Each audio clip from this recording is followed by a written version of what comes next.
Hey everybody, today I'm reading an essay from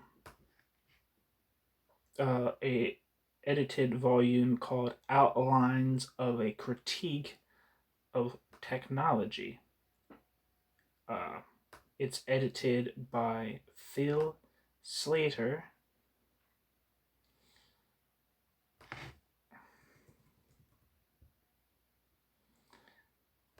And the essay is by what Google has told me is by a person who Google has told me their name is pronounced Raniero Panzieri. It starts with an introduction by Phil Slater.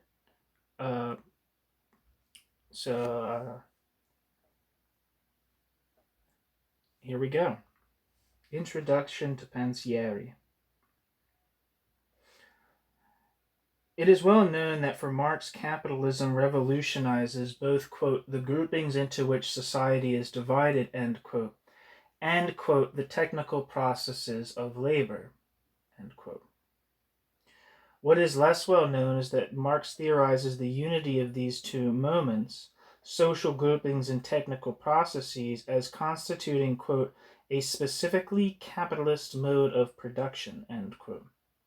Taken in isolation from the technical processes of labor, the social groupings, i.e. wage laborers and capitalists, constitute what Marx calls a formal subsumption of labor under capital. But on the basis of this formal subsumption, there is erected a set of, quote, methods, means, and conditions, end quote, of production, which Marx terms the real subsumption of labor under capital. This is elaborated at length in Marx's recently published Results of the Immediate Process of Production, the so-called, quote, lost chapter, end quote, of Capital. But the same perspective is abundantly clear in Capital itself, as was demonstrated nearly 20 years ago in the article by Raniero Panzieri, printed below. I guess it'll tell you when he dies, but he dies in 1964, so 20 years ago, that's being said here, is not 20 years ago from November 25th, 2023. It is from some time ago. Born in Italy in 1921, Panzieri's adult life, tragically cut short by his sudden and unexpected death in 1964 at the age of 43, was that of a theoretical and practical Marxist militant. His form of affiliation was to the Socialist Party, PSI, of which he became a Central Committee member and spokesman on cultural affairs in the 1950s. However, Panzieri broke with the strategy common to the PSI, Socialist Party of Italy, the PCI, the Communist Party, and left-wing trade unions as a corporate alliance aimed at, quote, developing, end quote, Italy through a, quote, planned, end quote, consolidation at national level of the, quote, rationality that capitalism established at plant level. To ground his rejection of this strategy theoretically, Panzieri turned in earnest to Marx. On the one hand, Panzieri made his own contribution to extending the Italian corpus of Marxian text, himself translating Volume 2 of Capital, which proved central to his understanding of capitalism. On the other hand, he supplemented the primary text with a series of theoretical elaborations, at first in the PSI journal Mondo, operaio, and subsequently when these articles created tension with the PSI leadership that obliged him to leave Rome for Turin in the epoch-making Quaderni Rossi, of which Panzieri was co-founder and chief editor. Panzieri's most articulate but far from definitive exposition of his attempt to grasp the laws of motion of capitalist society was published in Quaderni Rossi in 1964, the year of his death. Focusing on the labor movement's favorite categories, namely, quote, anarchy and, quote, planning, Panzieri's concern is to undercut the dominant reformist version produced a dual thesis. First, at the social level, capital is not simply, quote, anarchy, end quote, but social capital. As such, capital was able of planning, and while this in no sense negated the contradictory laws of capitalist accumulation, it should be abundantly clear that there was nothing inherently, quote, transitional, end quote, about, quote, planning in the abstract. The contemporary proposition of Panzieri's argument was that just as at the social level, capitalist planning remains capitalist planning, so too does capitalist planning at plant level. To the dominant Marxist view of productive forces as the autonomous moving force of history, Panzieri counterposed the view that, quote, the relations of production are within the productive forces, end quote. And to the equally prevalent idea of the inherent, quote, rationality, end quote, of technology, Panzieri counterposed the, quote, capitalist objectivity of the productive mechanism with respect to the workers, end quote.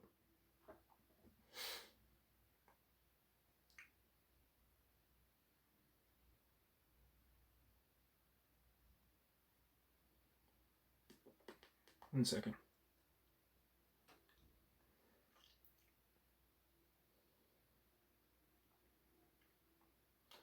Okay.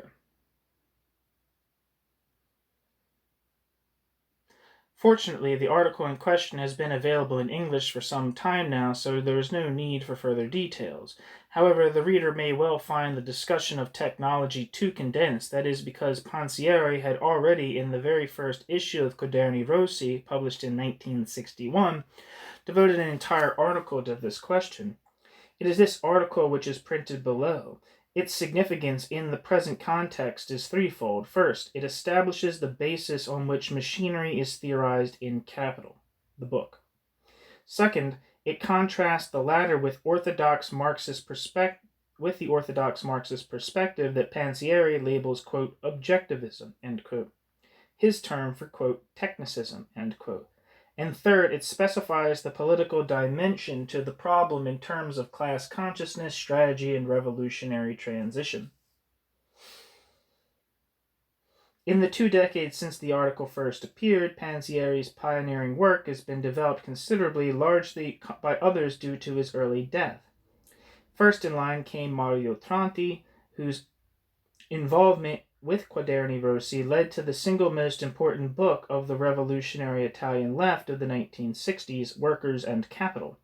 Following Panzieri's view of the, quote, capitalist objectivity of the productive mechanism with respect to the workers, end quote, Tronti argued that a revolutionary class consciousness presupposed, quote, the strategy of refusal, end quote. Since the factory was the place where living labor reproduced its subservience to dead labor, this, quote, refusal, end quote, crystallized in the, quote, struggle against labor, end quote, according to which, quote, suppression of labor by the working class and the violent destruction of capital are one and the same, end quote. Yet this apocalyptic vision was fundamental to the development of the Italian class struggle in the 1960s and 1970s. Even if Tronti himself beat a hasty retreat to the PCI that he had earlier abandoned. The Panzierian legacy was now taken over by the group called Potere Operaio, Workers' Power, which in 1973 dissolved itself into the diffuse, quote, area, end quote, of autonomia operaia, workers' autonomy. Instead of aiming to take over what was in fact an adequate form of capital, both inside and outside the factory, the revolutionary movement now defined itself as a struggle against the, quote, capitalist objectivity, end quote, of, quote, civil society and the state end quote, as a whole. The title of Tony Negri's Capitalist Domination and Working Class Sabotage effectively sums up the entire movement. If the, quote, autonomist, end quote, were thereby threatened the whole basis of the traditional labor movement's complicity in supporting the tottering Italian state, the latter was not slow to recognize this threat. Since the 7th of April 1979, Negri and other, quote, autonomists, end quote, including almost the entire political science faculty of Padua University, have been imprisoned on charges ranging from, quote, subversive association, end quote, to, quote, armed insurrection, end quote. By this stage, the, quote, capitalist objectivity of the productive mechanism with respect to the workers, end quote, a formulation that presupposed a tremendous theoretical effort on Panzieri's part, had become axiomatic in, quote, autonomous, end quote, theory and practice. Furthermore, the prevarication that was still occasionally evident in Panzieri had been totally extinguished. But at a time when the theory and practice of the Italian class struggle are beginning to make some impact in the Anglo-Saxon world, and among other things clearing the ground for a revolutionary critique of technology, a translation of Panzieri's seminal document is particularly opportune. The editor, Phil Slater. 1 second. No, never mind. All right. Now to read the actual text. The capitalist use of machinery, Marx versus the, quote, objectivists, end quote. It is well known that according to Marx, simple cooperation appears historically at the beginning of the capitalist mode of production's process of development. But this simple shape of cooperation is merely one particular form of the cooperation that is the fundamental form of capitalist production. Quote, the capitalist form presupposes from the outset the free wage laborer who sells his labor power to capital, end quote. But the worker, as owner and seller of his labor power, enters into relation with capital only as an individual. Cooperation, the mutual relationship between workers, quote, only begins with the labor process, but by then the workers have ceased. The relations between workers have ceased to belong to themselves. On entering the labor process, they are incorporated into capital. As cooperators, as members of a working organism, they merely form a particular mode of existence of capital. Hence, the productive power developed by the worker socially is the productive power of capital. The socially productive power of labor develops as a free gift to capital whenever the workers are placed under certain conditions, and it is capital which places them under these conditions. Because this power costs capital nothing, while on the other hand it is not developed by the worker until his labor itself belongs to capital, it appears as a power which capital possesses by its nature, a productive power inherent in capital, end quote, Marx. The capitalist productive process develops through its various historical phases as a process of development, of a division of development of the division of labor, and the basic site of this process is the factory. Quote, it is a result of the division of labor in manufacture that the worker is brought face to face with the intellectual potentialities of the material process of production as the property of another and as a power which rules over him. This process of separation starts in simple cooperation, where the capitalist represents to the individual workers the unity and the will of the whole body of social labor. It is developed in manufacture, which mutilates the worker, turning the worker into a fragment of himself. It is completed in large-scale industry, which makes science a potentiality for production which is distinct from labor and presses it into the service of capital, end quote. The development of technology takes place wholly within this capitalistic process. Although labor is parcelized, manufacture is still based on handicraft skill, end quote, since the mechanism of manufacture as a whole poses no objective framework which would be independent of the workers themselves. Capital is constantly compelled to wrestle with the insubordination of the workers, end quote. Manufacture thus has a, quote, narrow technical basis, end quote, which comes, quote, into contradiction with requirements of production, end quote, which manufacture has itself created. The introduction of machinery on a vast scale marks the transition from manufacture to large-scale industry. This transition means that, quote, On the one hand, the technical reason for the lifelong attachment of the worker to a partial function is swept away, end quote. And, quote, on the other hand, the barriers placed in the way of the domination of capital by this same regulating principle now also fall, end quote.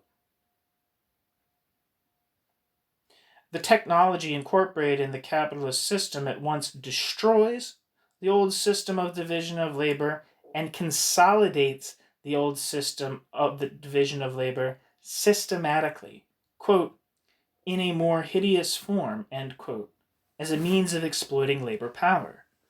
Quote, the lifelong speciality of handling the same tool now becomes the lifelong specialty of serving the same machine. In this way, not only are the expenses necessary for his reproduction considerably lessened, but at the same time his helpless dependence upon the factory as a whole, and therefore upon the capitalist, is rendered complete, end quote. Technological progress itself thus appears as a mode of existence of capital, as capital's development. Quote, even the lightening of the labor becomes an instrument of torture, since the machine does not free the worker from the work, but rather deprives the work itself of all content. Every kind of capitalist production, insofar as it is not only a labor process, but also capital's process of valorization, has this in common, that it is not the worker who employs the conditions of his work, but rather the reverse. The conditions of work employ the worker. However, it is only with the coming of machinery that this inversion itself acquires a technical and palpable reality. Owing to its conversion into an automaton, the instrument of labor confronts the worker during the labor process in the shape of capital, dead labor, which dominates and soaks up living labor power, end quote. Marx. The automatic factory potentially establishes the domination of the associated producers over the labor process. But in the capitalist use of machinery in the modern factory, quote, the automaton itself is the subject, and the workers are merely conscious organs, coordinated with the unconscious organs of the automaton, and together with the latter subordinated to the central moving force, end quote.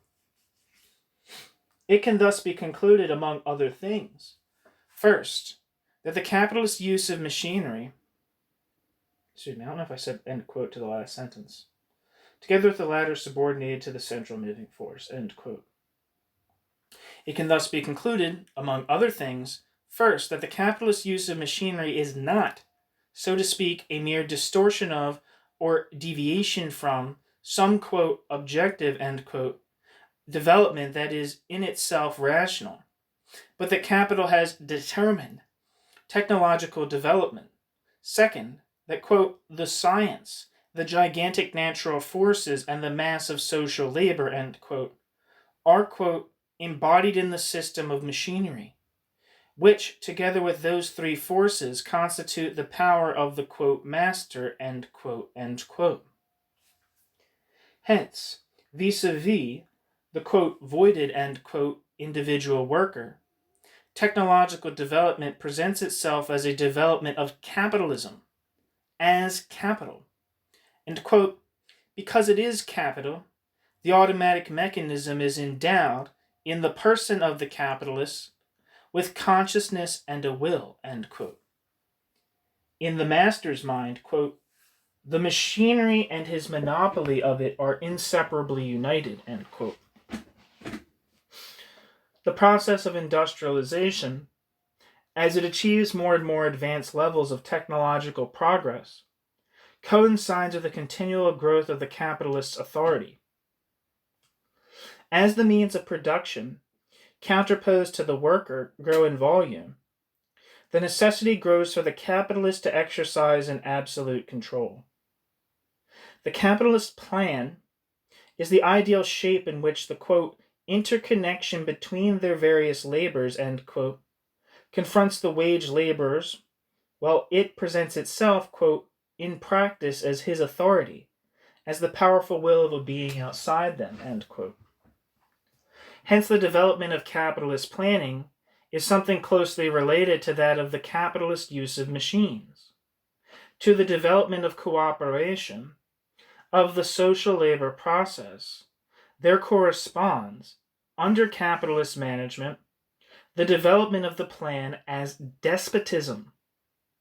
In the factory, capital to an ever-increasing extent exerts its power, quote, like a private legislator, end quote. Its despotism is its planning, a, quote, capitalist caricature of the social regulation of the labor process, end quote.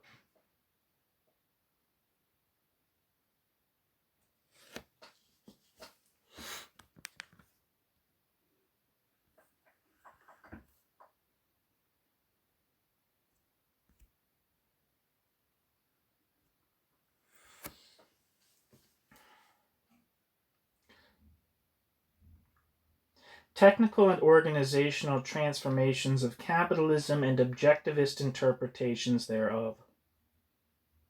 Marx's analysis of the division of labor in the system of large-scale industry under capitalist management offers a vivid methodology for refuting the various, quote, objectivist, end quote, ideologies which are once again flourishing on the terrain of technological progress, especially in connection with the phase of automation. The capitalist development of technology, as it passes through the various stages of rationalization, involves more and more sophisticated forms of integration, etc., a continual growth of capitalist control. The basic factor in this process is the continual growth of constant capital with respect to variable capital. In contemporary capitalism, as is well known, capitalist planning expands enormously with the transition to monopolistic and oligopolistic forms, which involve the progressive extension of planning from the factory to the market, to the external social sphere. There exists no, quote, objective, end quote, occult factor inherent in the characteristics of technological development or planning in the capitalist society of today, which can guarantee the, quote, automatic, end quote, transformation or, quote, necessary, end quote, overthrow of existing relations.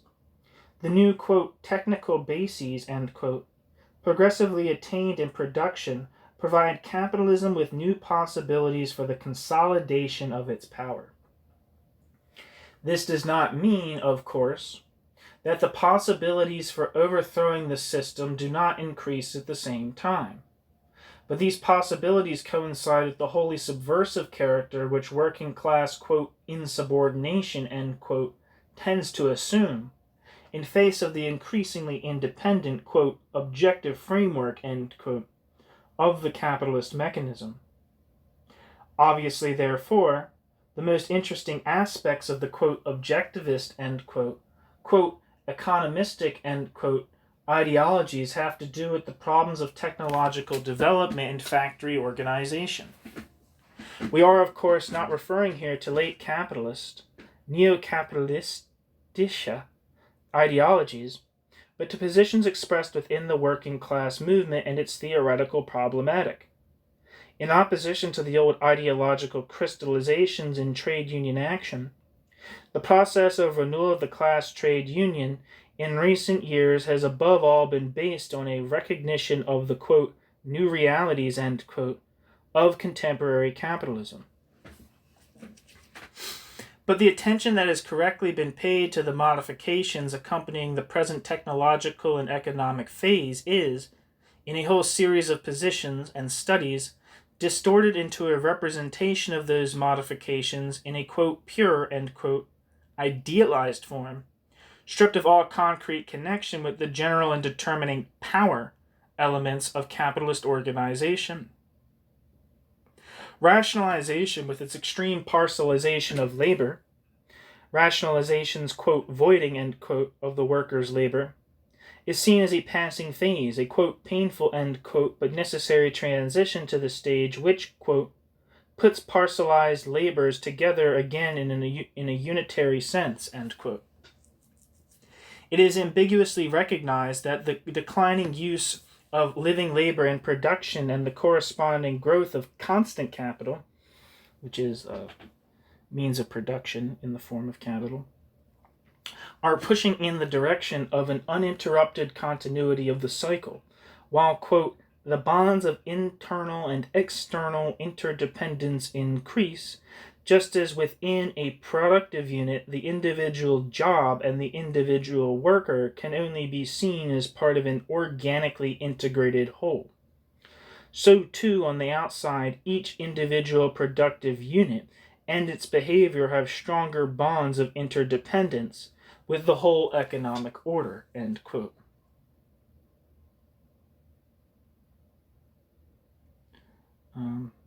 That quote is from Progresso Tecnico e Rapporti di Lavoro.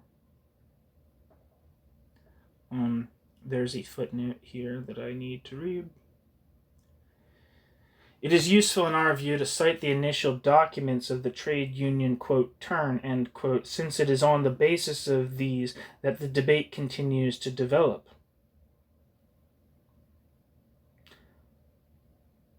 Proceedings of the conference on, quote, technical and organizational changes and modifications of the work relationship in Italian factories, end quote, held at the Antonio Gramsci Institute in Rome in June and July of 1956, and S. Leonardi's Progresso Tecnico e Rapporti di Lavoro, Turin, 1957, we take as our basic reference the work of Leonardi, which amplifies and develops the paper he presented to the Gramsci Institute conference.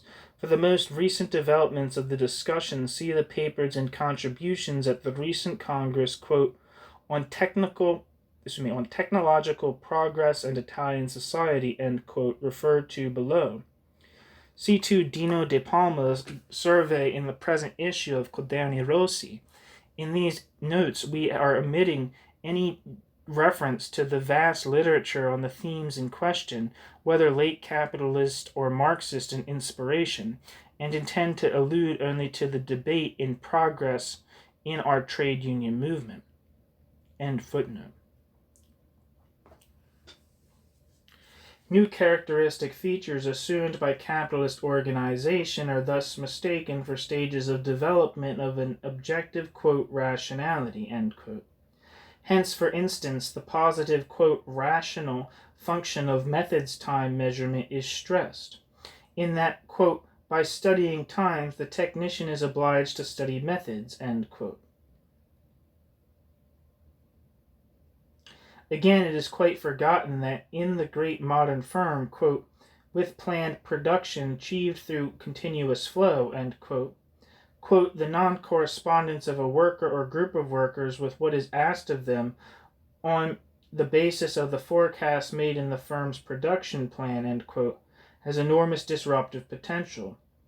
What is instead dwelt upon is the necessity, quote, rational, end quote, of course, of, quote, the so-called, quote, moral, end quote, relationship between entrepreneurs and workers, which is both precondition and aim of so-called, quote, human relationships, end quote, precisely because only on this basis can collaboration be established, end quote.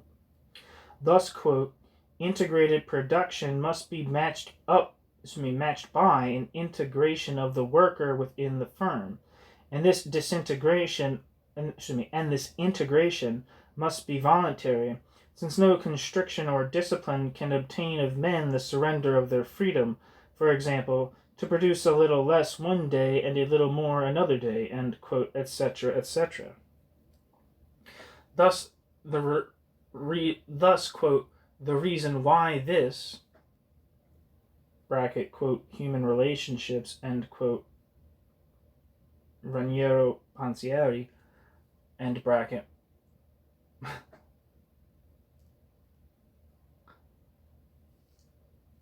Okay, so the reason why this human relationships movement may peter out is that the valid part of its ideas can be absorbed, end quote. Though, of course, the unions must intervene, quote, to destroy harmful forms of, quote, companyism, end quote, closely bound up with such, quote, human relations, end quote, end quote. Thus, the substance of the integration process is accepted. They are seen as having an intrinsic necessity that flows inevitably from the character of, quote, modern, end quote, production. One is merely reminded that certain, quote, distortions, end quote, which capitalist use injects into these procedures must be corrected. Even the, quote, functional, end quote, organization of production is viewed in this framework as merely in its technologically, quote, sublimated, end quote, form, as an actual leap beyond the hierarchization characteristic of the preceding phases of mechanization. It is not even suspected that capitalism might use the new, quote, technical bases, end quote, offered by the passage from the preceding stages to that of high mechanization and to automation in order to perpetuate and consolidate the authoritarian structure of factory organization. Indeed, the entire process of industrialization is represented as being dominated by, quote, the technological, end quote, fatality, which leads to the liberation of man from, quote, the limitations imposed on him by the environment and by his physical capabilities, end quote. Quote, administrative rationalization, end quote, and the enormous growth of, quote, outward organizational, end quote, functions are alike viewed in a, quote, technical, end quote, or, quote, pure form. The relationship between these developments and the processes and contradictions of contemporary capitalism, its quest for ever more complex means to accomplish and impose its planning, or the concrete historical reality in which the working class movement finds itself living and fighting, the daily, quote, capitalist use, end quote, of machinery and organization, these are ignored in favor of a technologico-idyllic image. A, quote, objective, end quote, view of the new technological organizational forms gives rise to particularly serious distortions of the nature of employment in the modern factory. There is a tendency to perceive a disappearance of parcelized functions and establishment of new tasks of a unitary character, allegedly involving responsibility, decision-making, and a multiplicity of technical skills. The development of techniques and functions connected with management is isolated from the concrete social context in which it occurs, i.e., from the growing centralization of capitalist power, and hence viewed as the basis for new categories of workers, technicians, quote, productive intellectuals, end quote, who will, quote, naturally, end quote, as a direct reflection of their new professional qualities, bring a solution to contradictions, quote, between the characteristics and the requirements of the productive forces and the relations of production, end quote. The clash between productive forces and relations of production here appears as a technical, quote, non-correspondence, end quote. For example, in choosing the best combination of specific factors of production, something which can be achieved with ever more objectively valid methods, the new, quote, type, the, quote, new type, end quote, workers are often, quote, constrained to set aside the objectively most valid solutions in order to respect limits imposed by personal interests, end quote. And it is certain from this point of view that, quote, the hammer and sickle can only be a symbol of human labor today from an ideal point of view, end quote.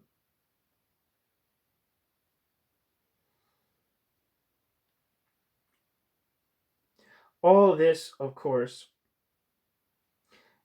has a direct impact on how the working class struggle is conceived, on the way in which the actual protagonists of the struggle see it. The reality of today's struggles shows the various, quote, levels, end quote, of workers created by the present organization of the large factory, tending to converge on self-management demands. This, it goes without saying, is a process which takes place on the basis of objective factors, represented precisely by the various ways in which workers are, quote, situated, end quote, in the productive process. the various types of relation to production and organization, etc., etc. But the specific element of the process of, quote, unitary recomposition, end quote, cannot be grasped if the connection between the, quote, technological, end quote, and politico-organizational power elements in the capitalist productive process is either missed or else denied. The class level expresses itself not as progress, but as rupture, not as, quote, revelation, end quote, of the occult rationality inherent in the modern productive process, but as the construction of a radically new rationality, counterposed to the rationality practiced by capitalism. What characterizes the processes whereby workers in large factories, like those studied in this issue of Quaderni Rossi, acquire class consciousness today is, quote, not just the primary demand for expansion of the personality and work, but a structurally motivated demand to wield political and economic power in the firm and through it in society, end quote. Hence, the aforementioned factors that, quote, objectively, end quote, characterize the various strata of workers in the productive process certainly have some significance in forming a, quote, collective, end quote, awareness on the workers' part of what the factors of production imply politically. But these factors relate to the formation of a unitary disruptive force tending to invest every aspect of the capitalist factory's present-day technological, organizational, proprietorial reality.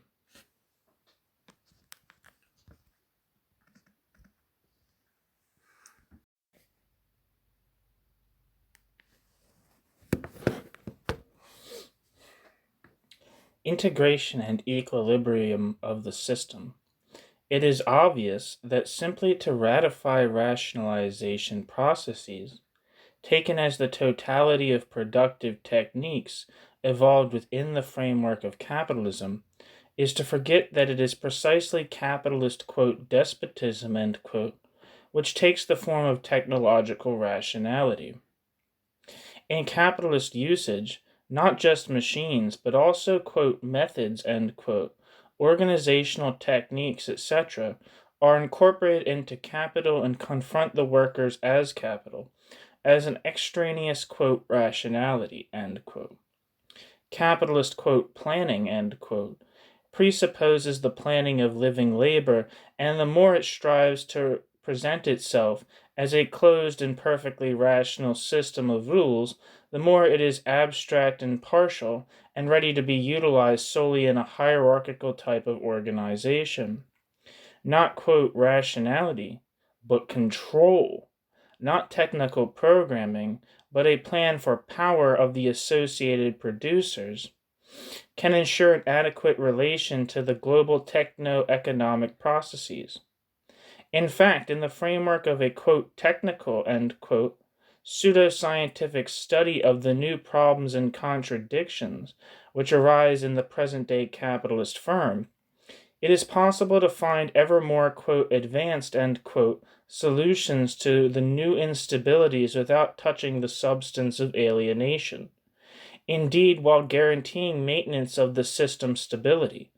In fact, the sociological and organizational ideologies of contemporary capitalism reveal various phases, from Taylorism to Fordism, and finally to the development of techniques of integration, human engineering, human relations, regulation of communications, etc., precisely in a more and more complex and sophisticated attempt to adapt the planning of living labor to the stages progressively attained, through the continuous growth of constant capital, by the requirements of productive planning.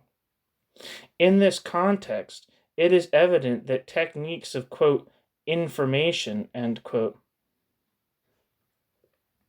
designed to neutralize the working class, protest that arises immediately from the, quote, total, end quote, character which the processes of alienation assume, in the large rationalized factory tend to take on greater and greater importance. Naturally, concrete analysis finds itself confronted by situations that may be profoundly different one from another. From this point of view, depending upon a considerable quantity of specific factors, disparities in technological development, differing subjective approaches in capitalist management, etc., etc. But the point we want to emphasize here is that in the use of, quote, informational, end quote, techniques, as a manipulation of working class attitudes, capitalism has incalculably vast margins for, quote, concession, end quote, or rather, quote, stabilization, end quote. It is impossible to define the limit beyond which, quote, information concerning the overall productive processes ceases to be a factor of stabilization for the power of capital. What is certain is that information techniques tend, in the more complex situation of the contemporary capitalist enterprise, to restore that, quote, charm, satisfaction of work, of which the Communist Manifesto already spoke. Footnote. Quote, owing to the extensive use of machinery and to the division of labor, the work of the proletarians has lost all individual character and, consequently, all charm for the workman. He becomes an appendage of the machine. End quote. Marx and Engels, Manifesto of the Communist Party, 1848. I also had a footnote earlier that I didn't read because I didn't see the number next to the end of the sentence. Franco Momigliano has correctly pointed out that, quote, the modern factory does not just exclude the workers more and more from any conscious participation in the actual process of drawing up a rational production plan. In the global productive process, it also requires the workers subordinated to the new rationality to personify simultaneously the, quote, anti-rational moment that corresponds to the old empirical philosophy of, quote, muddling through, end quote. In this way, working class resistance itself, paradoxically, is rationally exploited, end quote. F. Momigliano. Okay, back to the text.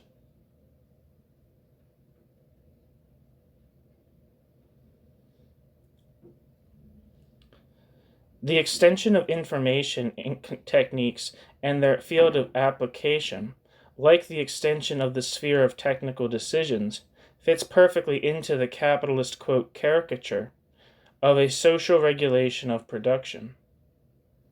Footnote. On the ways in which a more rational capitalist administration requires, quote, democratic, end quote, participation by the workers, see the very important book by S. Mellman, Decision Making and Productivity, published by Oxford, 1958. End footnote. It is therefore necessary to stress that, quote, productive awareness, end quote, does not bring about an overthrow of the system. That participation of the workers in capitalism's, quote, functional plan, end quote, in itself is a factor of integration, of alienation, so to speak, as the furthest margins of the system, at the furthest margins of the system. But what is true is that this development of late capitalism's, quote, stabilizing factors, end quote, represents a condition which, so far as working class action is concerned, makes the total overthrow of the capitalist order immediately necessary. The working class struggle thus presents itself as the necessity of global opposition to the capitalist plan. Where the fundamental factor is awareness, let us call it dialectical awareness, of the unity of, quote, technical end quote, despotic moments of the present organization of production. Sorry, I didn't realize someone would be hammering while I'm reading this thing. The relationship of revolutionary action to technological, quote, rationality is to, quote, comprehend it, but not in order to acknowledge and exalt it, rather in order to subject it to a new use, to the socialist use of machines. Footnote. The most recent developments of economic and technical research in the Soviet Union present an ambiguous character. The call for autonomy of research does undoubtedly represent a break with the cruder, Stalinist-type voluntarism in planning. However, the development of, quote, rational, end quote, processes, independently of the social control of production, seems rather to represent, to what extent already today, and to what extent as a future possibility, the precondition and basis for new developments of the old processes of bureaucratization. But it is important not to lose sight of the distinctive features of Soviet planning, compared with the capitalist plan, the authoritative despotic elements of productive organization, arises within capitalist relations, survives in planned economies of a bureaucratic type. The bureaucracies, in their relation to the working class, cannot appeal solely to objective rationalities. They have to appeal to the working class itself. The demise of the basic element, the element of ownership, deprives the bureaucratic organization of its own basis, so to speak. Hence, in the USSR and the people's democracies, the contradictions manifest themselves differently, and despotism presents a precarious rather than organic character. This does not, of course, mean that its manifestations may not assume forms just as crude as those of capitalist society. The exclusion of the ownership element and the simple study of the authoritarian bureaucratic element or of technical alienation, or both, are, as everyone knows, at the center of a by now boundless neo-capitalist and neo-reformist ideological literature.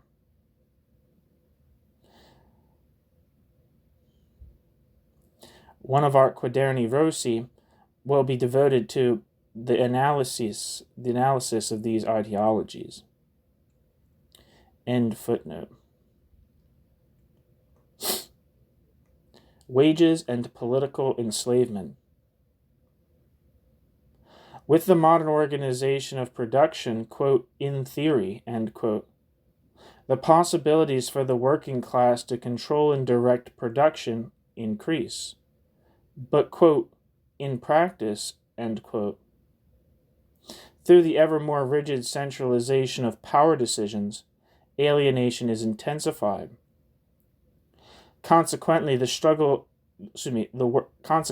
working class struggle, any working class struggle, tends to propose a political rupture of the system.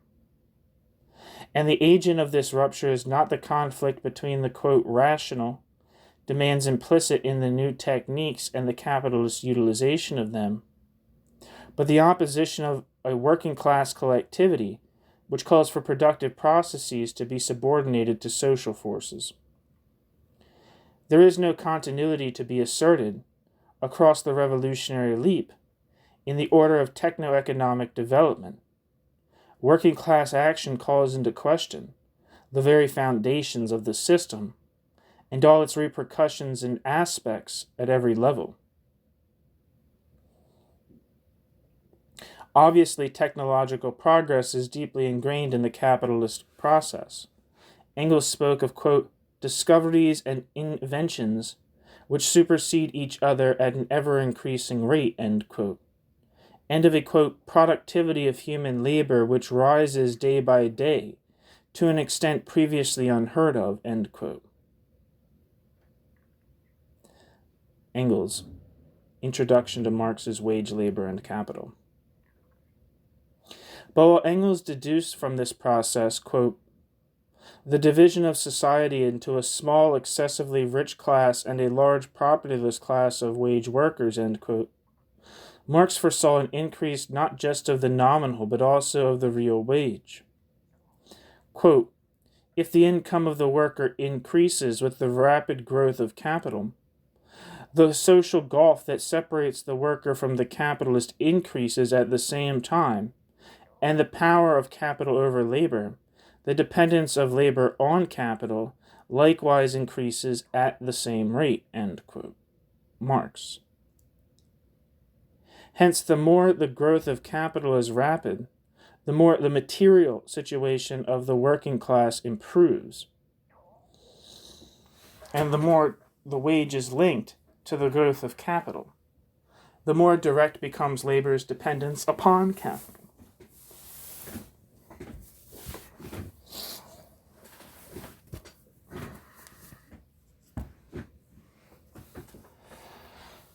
Quote, the more rapidly the working class increases the power that is hostile to it, the wealth that does not belong to it and that rules over it, the more favorable will be the conditions under which it is allowed to labor anew at increasing bourgeois wealth, at enlarging the power of capital, content with forging for itself, the golden chains by which the bourgeoisie drags it in its train.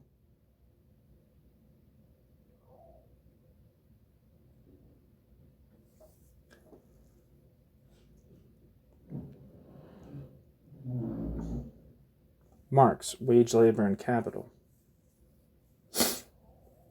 Moreover, Engels himself was to acknowledge in his critique of the Erfurt program that, quote, the system of wage labor is consequently a system of slavery, increasing in severity commensurately with the development of the social productive forces of labor, irrespective of whether the worker is then better or worse paid, end quote. Bracket, R emphasis, Raniero Panzieri. Footnote.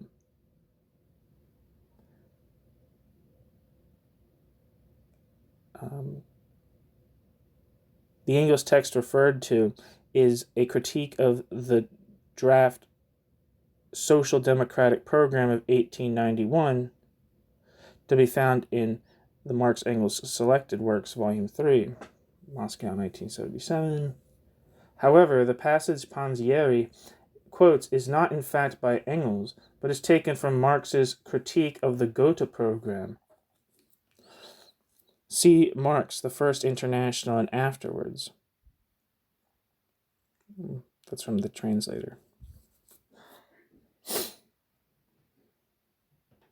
Lenin stressed this, end of footnote. Lenin stressed this aspect of Marxism. Quote, Marx's theory, which recognizes that the more rapid the growth of wealth, the fuller the development of the productive forces of labor and its socialization, the better the position of the worker, or as much better as it can be under the present system of social economy, took over this view of accumulation from the classical economists, end quote. Lenin. That's from A Characterization of Economic Romanticism by Lenin.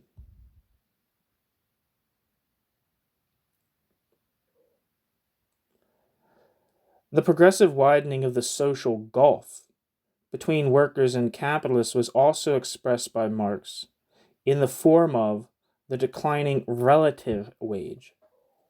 But it is obvious that this concept implies the element of political consciousness, precisely the awareness that to the improvement of material conditions, the growth of nominal and real wages, there corresponds an intensification of political dependence. The so-called inevitability of the transition to socialism is not on the plane of the material conflict. Rather, precisely based upon the basis of economic development of capitalism, it is related to the, quote, intolerability of the social rift and can manifest itself only as the acquisition of political consciousness. But for this very reason, working class overthrow of the system is a negation of the entire organization in which capitalist development is expressed, and first and foremost of technology insofar as it is linked to productivity. The rupture, the superseding of the wage/productivity mechanism, thus cannot be posed as a, quote, general, end quote, demand for increased wage levels. It is obvious that action tending to supersede wage inequalities constitutes an aspect of the superseding of that relationship. Of itself, it does not in any way guarantee a rupture of the system, but merely, quote, chains of brighter gold, end quote, for the entire working class. Only by attacking the alienation processes at their roots and isolating the growing political dependence upon capital, it is possible to give shape to a truly general class action.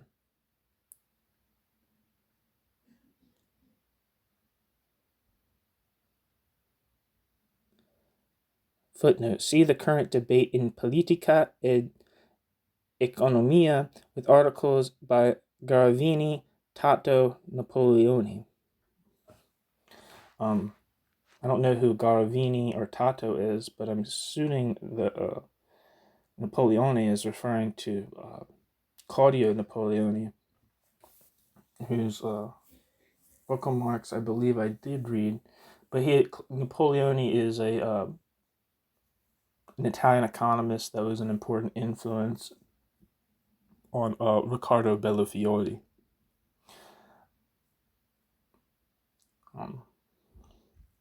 If you're interested. Alright, end of footnote.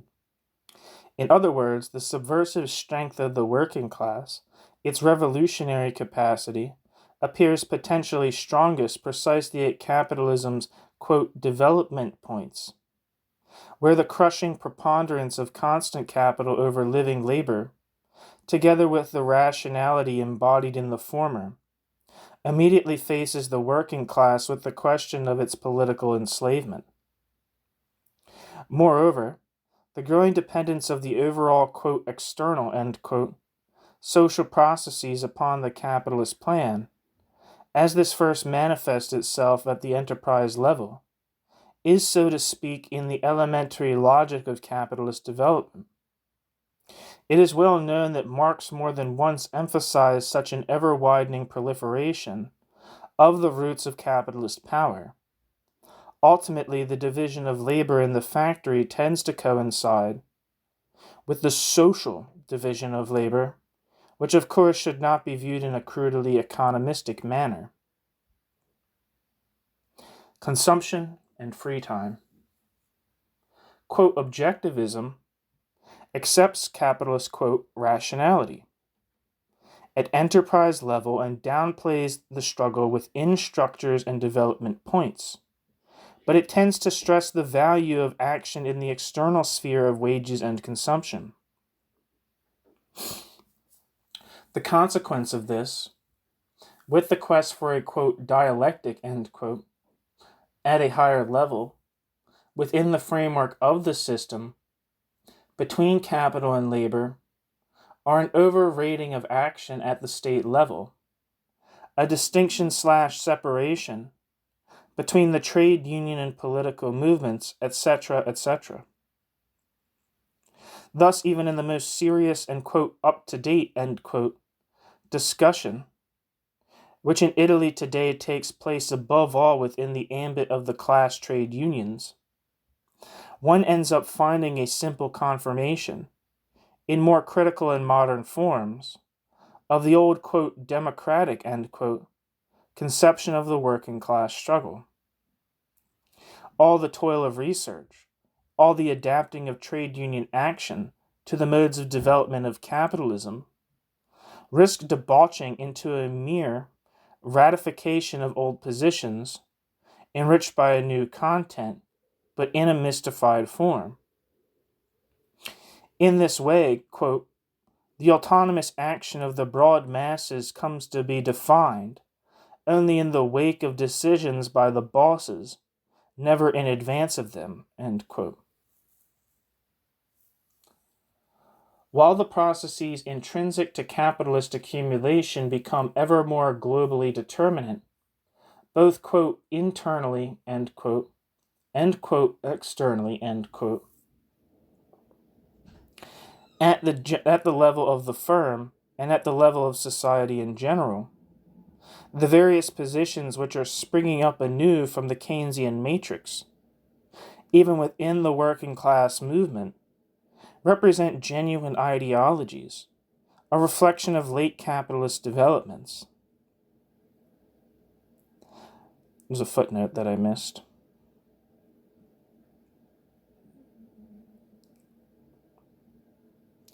Okay, the last quote that I said, which was like a line ago, was from R. Spesso. The footnote says, the positions expressed by Momigliano merit special consideration. He correctly recalls that consideration of the, quote, instruments of organization and rationalization of the modern world, end quote, must constitute, for the trade union, a precondition, quote, for discovering the conditions for an effective competition and a hegemonic capacity of the working class, end quote. And on several occasions he has insisted on the need for the working class, by this means, to reconquer a true and complete autonomy vis-a-vis capital.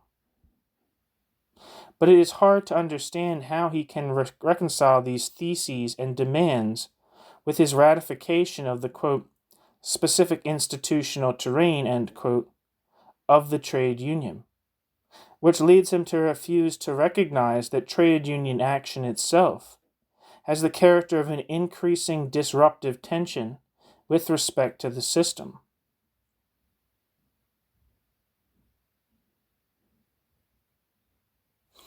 End footnote.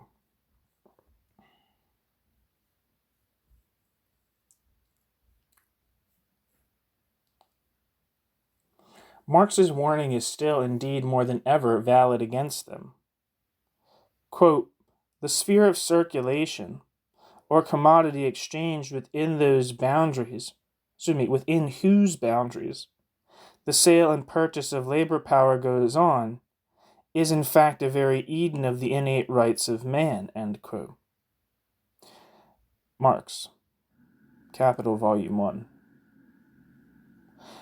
Not for nothing is, quote, healthy, end quote, consumption, which the working class should propose, counterposed to the consumption, quote, imposed, end quote, by capitalism. And not for nothing is a general increase of wages, i.e., the ratification of capitalist slavery, presented as a, quote, appeal, end quote, from the worker as a, quote, human being, end quote, who, within the system, calls for the recognition and assertion of his, quote, dignity, end quote. Even the invocation of, quote, essential needs, end quote, culture, health, as against the spectrum of consumption imposed by capitalism, or late capitalism, makes no sense. As Spesso has correctly pointed out, without a refusal of capitalist rationalization, and a working class demand for control and self-management in the sphere of production, it is significant that, quote, revisionist positions should refer to and distort Marx's conception of free time, its relation to the working day, and its place in the perspective of a communist society.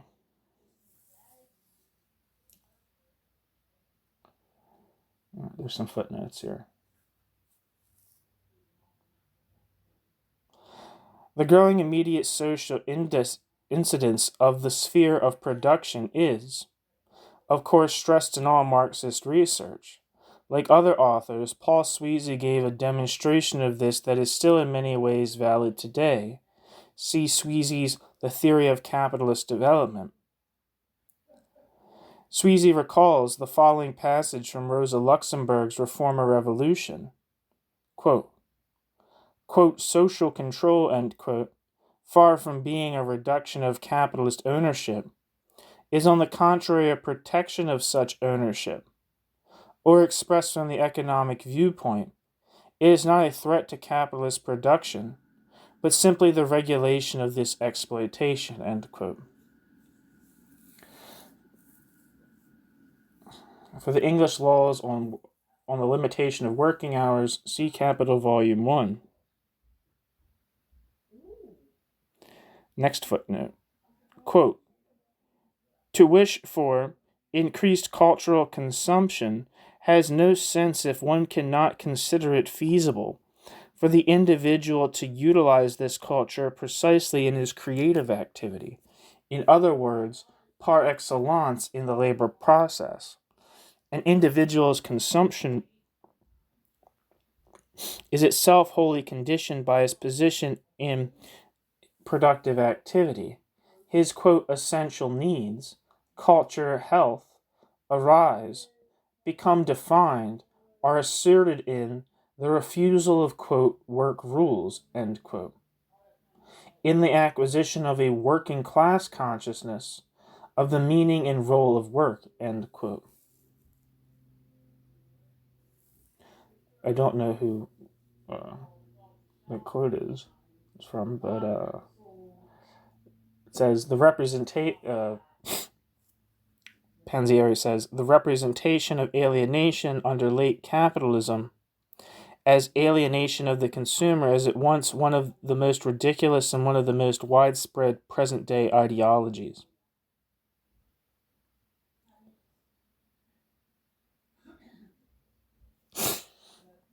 End of footnote. There is a tendency, in other words, on the basis of a, quote, economistic, end quote, interpretation, to identify communist freedom in Marx's thought with the expansion of free time, on the basis of more and more, quote, objective, end quote, rationalized planning of the production process. Footnote. P. Cardan, The Meaning of Socialism, Solidarity, pamphlet number 6.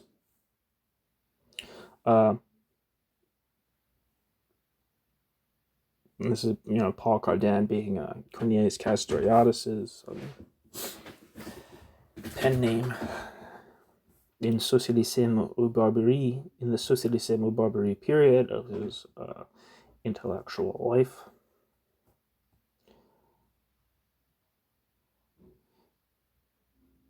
It should, however, be made clear that Cardan alludes to this kind of interpretation in order to express a revolutionary point in polemical opposition to Marxism.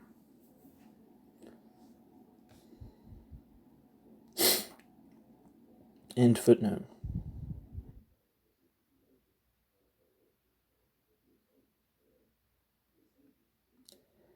In fact, for Marx, free time for the free mental and social activity of individuals by no means simply coincides with the reduction of the, quote, working day, end quote. It presupposes a radical transformation of the conditions of human labor, the abolition of wage labor, and the, quote, social regulation of the labor process, end quote. In other words, it presupposes the total overthrow of the capitalist relationship between despotism and rationality, for the formation of a society administered by free producers, in which, with the abolition of production for the sake of production, planned development, the plan itself, rationality and technology would be subjected to the permanent control of social forces, and work would thus and only thus be capable of becoming man's, quote, vital need, end quote. Overcoming the division of labor as a goal of the social process and the class struggle, does not mean a leap into the, quote, realm of free time, end quote, but the achievement of a dominance of social forces over the sphere of production. The, quote, complete development, end quote, of man and of his physical and intellectual capabilities, which so many, quote, humanist and, quote, critics of, quote, industrial society, end quote, like to invoke, appears as a mystification if it is represented as a, quote, enjoyment of free time, end quote, as an abstract, quote, versatility, end quote, etc., independently of man's relation to the process of production and the worker's reappropriation of the product and of the content of work in a society of free associated producers, end quote. Not end quote, sorry, there's no quote there. I don't know why I said end quote. I'm going to reread that last bit. Independently of man's relation to the process of production and the worker's reappropriation of the product and of the content of work in a society of free associated producers.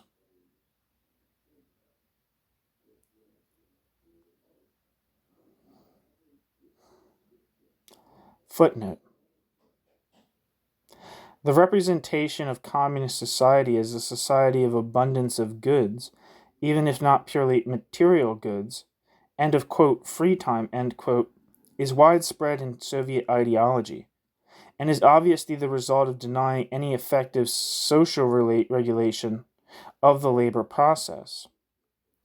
Quote, technological, end quote, illusions intervene today to sustain such ideology. For example,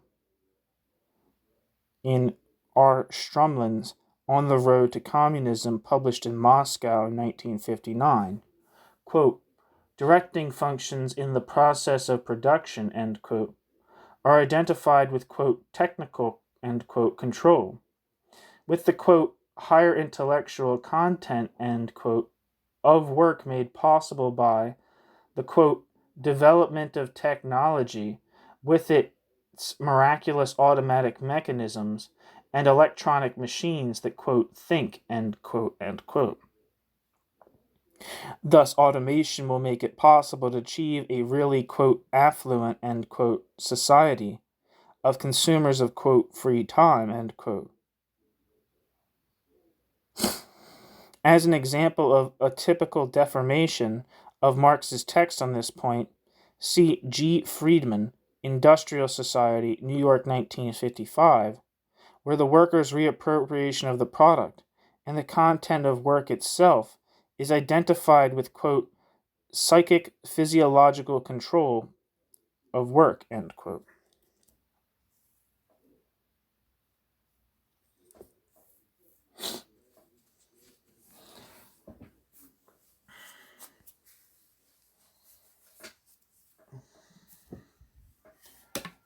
It's very interesting, like thinking about how these this type of writing in this period in the late 50s, in the period between like the late 1940s to the early 1960s, on the content of what an actually emancipated socialism would look like. This is very much a thing that's said in, if I've published a lot of them onto the channel, of me reading them personally, and this is one of the things that Castoriadis also speaks of, is that it's kind of like this critique of what he calls like the notion of socialism being like a consumerist sort of like leisure time when away from work, coupled with the increasing technical proficiency of what he calls the industrial prison. This kind of like extreme version of it's a critique of this kind of extreme version of the notion of socialism being the creation of free time, meaning that if that free time is not complemented by a humanization in the productive relations that people experience in their day-to-day lives, this will not be emancipatory.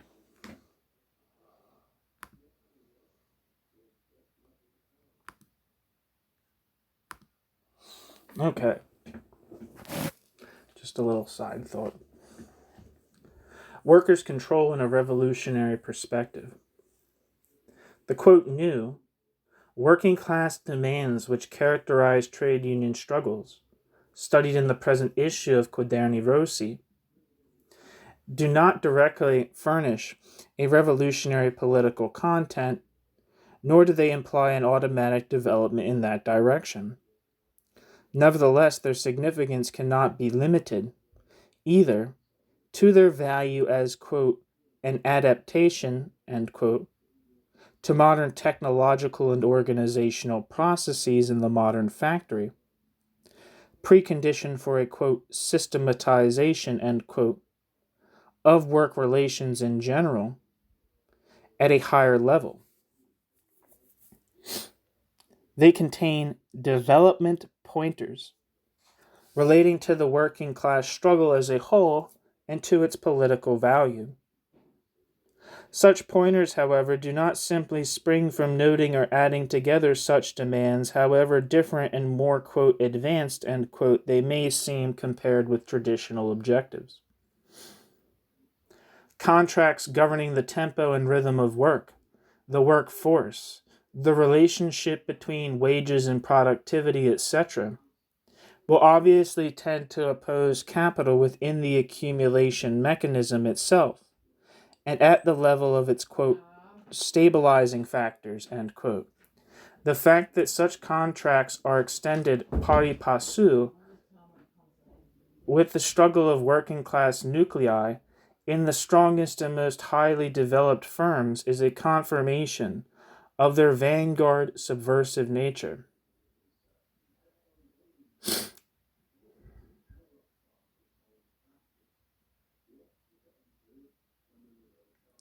The attempt to utilize them for the purposes of a general struggle that is purely concerned with wages is only illusory.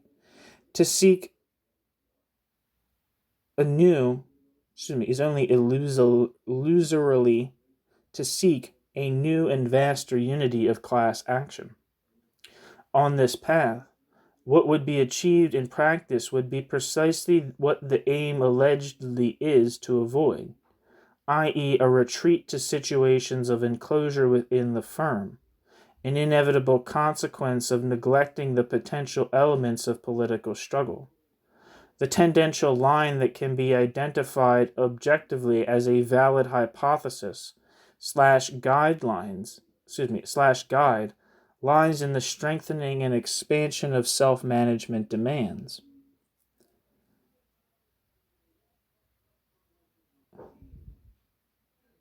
Since self-management demands are not posed merely as demands for, quote, cognitive participation, but affect their concrete relationship, rationalization, /hierarchy, /power, they do not remain closed within the ambit of the firm. Instead, they are precisely directed against the, quote, despotism, which capital projects and exercises over society as a whole, at all levels, and they are expressed as the need for a total overthrow of the system by means of a global prise de conscience, PRISE space DE space CONSCIENCE, and a general struggle of the working class as such. We consider that practically and immediately, this line can be expressed in the demand for workers' control. However, some clarifications are necessary here. The slogan of workers' control may be judged today to be ambiguous, assimilable to a, quote, centrist, end quote, approach that attenuates the revolutionary demands thrown up in struggle, or conciliates them with the traditional national parliamentary democratic line. And it is true that there do exist hints of utilization of the slogan in this sense. For instance, the reference to workers' control is voluntaristic and ambiguous when what is meant by it is the continuation or revival of the theory and practice of the management councils. Footnote. The Consigli di Gestione, or the management councils, were established to run factories during the last months of the war, as the resistance spread especially in northern Italy. Recognized by all the anti-fascist parties in the decree of the 25th of April 1945, the management councils were for the most part clearly organs of class collaboration and were seen as such by the main working class parties. The movement reached its high point when a national congress was held in November 1947 and was briefly swayed to the left by a turn on the part of the Communist Party. After this, it went into sharp decline. This footnote's from the translator, not from Panzieri himself. End footnote. Again, in the management councils movement, an authentic demand for workers' control was subordinated to the point of annihilation to the, quote, collaborationist, end quote, element, linked with the ideologies of national reconstruction, and to an approach that instrumentalized the real movement for the purposes of an institutional electoral plan. The same ambiguity can be discerned when a workers' control line is proposed as a, quote, acceptable, end quote, alternative, as a, quote, corrective, end quote, to the, quote, extremism, end quote, of a perspective of full worker self-management. Now, it is obvious that a non-mystified formulation of workers' control makes sense only in relation to an objective of revolutionary rupture and a perspective of socialist self-management.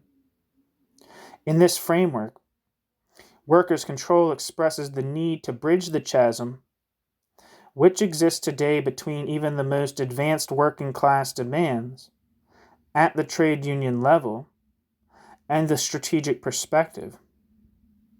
It thus represents can represent,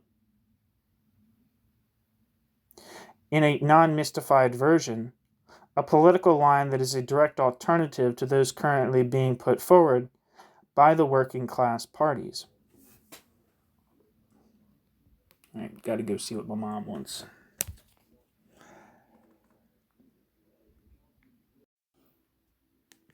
This is so funny. I stopped the recording thinking that the essay was going on, but there's actually only a paragraph left. So let me hit this paragraph. Obviously, the line of workers' control is proposed here as a factor which can accelerate the time scale of the overall class struggle, a political instrument for the achievement of a, quote, shortened, end quote, time scale for revolutionary fractures.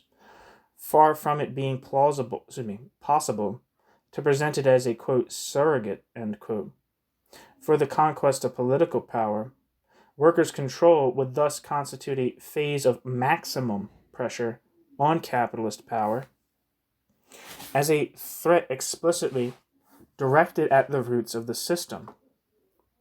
Hence, workers' control must be seen as a preparation for situations of, quote, dual power, in connection with the total political conquest of power.